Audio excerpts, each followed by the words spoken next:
Welcome to this first zero episode of the BeamG podcast. We could call this the audience's journey. We could call this manipulating emotions. We could call it the essential guide to story development, because this is the BeamG podcast on the craft of developing stories, focusing on the emotional responses of the audience. Stories, well, we take stories for granted, as we do air. We don't have to think about breathing in order to do it. The air is just there. So are stories just there. Storytelling is something that humans just do. We are the storytelling animal.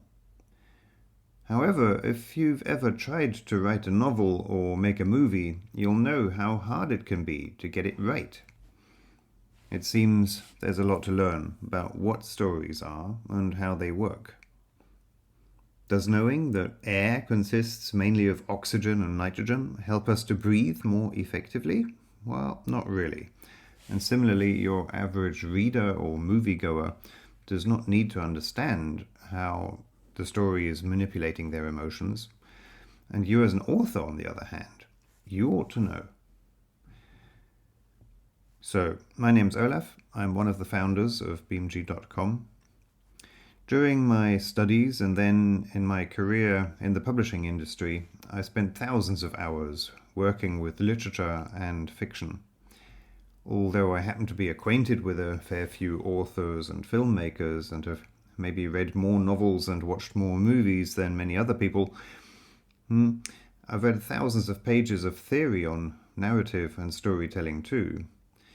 But I've never really come across a convincing or complete set of specific principles that really explains in cohesive detail and depth how stories work.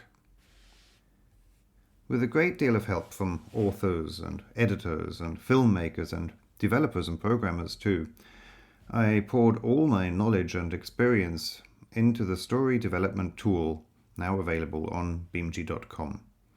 Since its launch, I've learned a great deal more about stories and storytelling from users of the tool all over the world, as well as from authors that I met in story workshops I was privileged to give.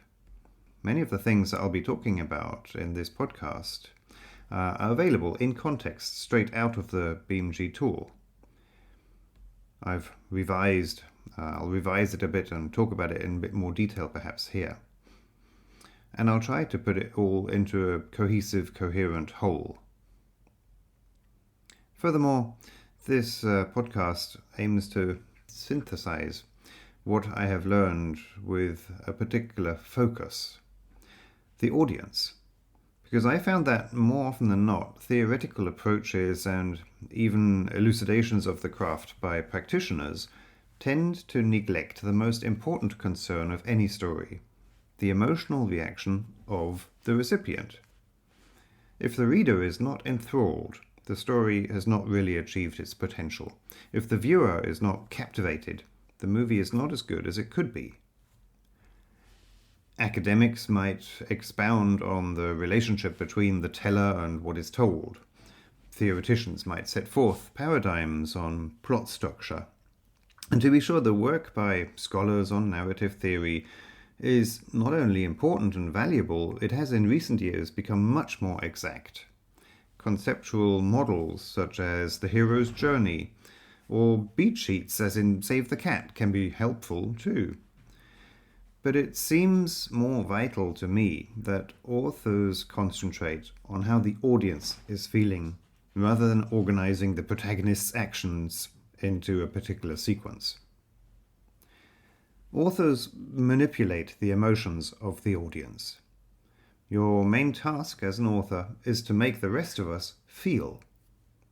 So this podcast is trying to shift the focus of telling stories onto the emotions the audience feels while experiencing a narrative. As people and as authors, we tell stories because we have an inner urge to do so. Whether you're telling a joke, or recounting an experience, or making up a good night story for a child, There's something intensely personal about wrenching a tale out of yourself and finding form and language for it. For an artist, the act of creation might take a long time, during which the artist might learn and develop. A story, the process of telling it, is emotional and transformational for the protagonists, for the audience, and for the author. Even if we are writing a story without a view to publication or production, we still have in mind an ideal audience. Whose is the most interesting journey? That of the hero of the tale? That of the author? Or that of the audience?